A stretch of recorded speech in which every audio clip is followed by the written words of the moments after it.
कल के वीडियो में हमने बहुत सारी बातें जानी, विशेषकर सनातनी पूजा क्या होती है, सनातनी पूजा किसे कहते हैं और सनातनी पूजा सतयुग में कितने समय तक सही रूप से चली और उसके बाद कैसे धीरे धीरे विलुप्त होती चली गई। आगे चलकर वही सनातन धर्म अनेक पंथों में विभाजित हो गया, जातियों और संप्रदायों में विभाजित हो गया और वर्तमान समय में सनातनी पूजा पूरी तरह से लुप्त हो चुकी है।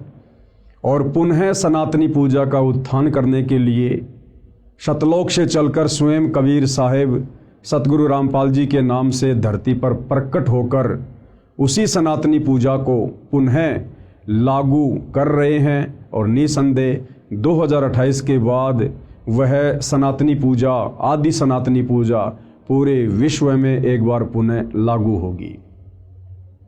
इसके साथ साथ पूज्य गुरुदेव ने हमें बताया कि चारों वेदों में और गीता जी में भक्ति मार्ग का, मोक्ष मार्ग का कंप्लीट ज्ञान नहीं है।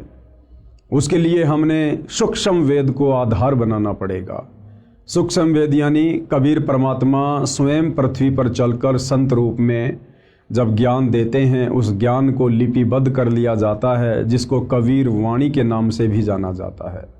तो 650 साल पहले कबीर परमात्मा सतलोक से चलकर बनारस के काशी शहर में प्रकट हुए थे। 120 वर्ष तक उन्होंने हम आत्माओं को ज्ञान दिया, तत्व ज्ञान दिया। आगे चलकर एक अच्छी आत्मा आदरणीय धर्मदास जी के माध्यम से उस ज्ञान को कबीर सागर नामक पुस्तक में लिपिबद्ध कर लिया गया, जिसको 5वां वेद सूक्ष्म वेद कहते हैं।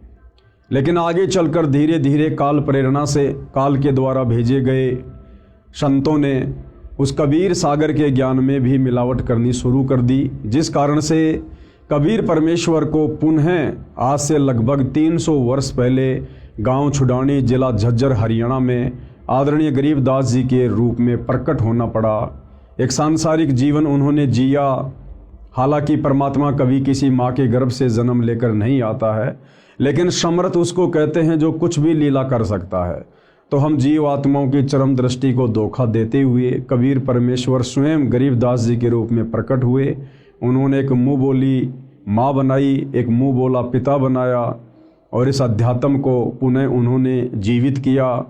और अंत में सतलोक जाने से पूर्व उन्होंने 24,000 वाणियों से युक्त एक नए सूक्ष्म वेद सदग्रंथ साहिब की रचना करवाई, जिस सूक्ष्म वेद को आधार बनाकर आज सतगुरु रामपाल जी हम आत्माओं को वह ज्ञान समझा रहे हैं।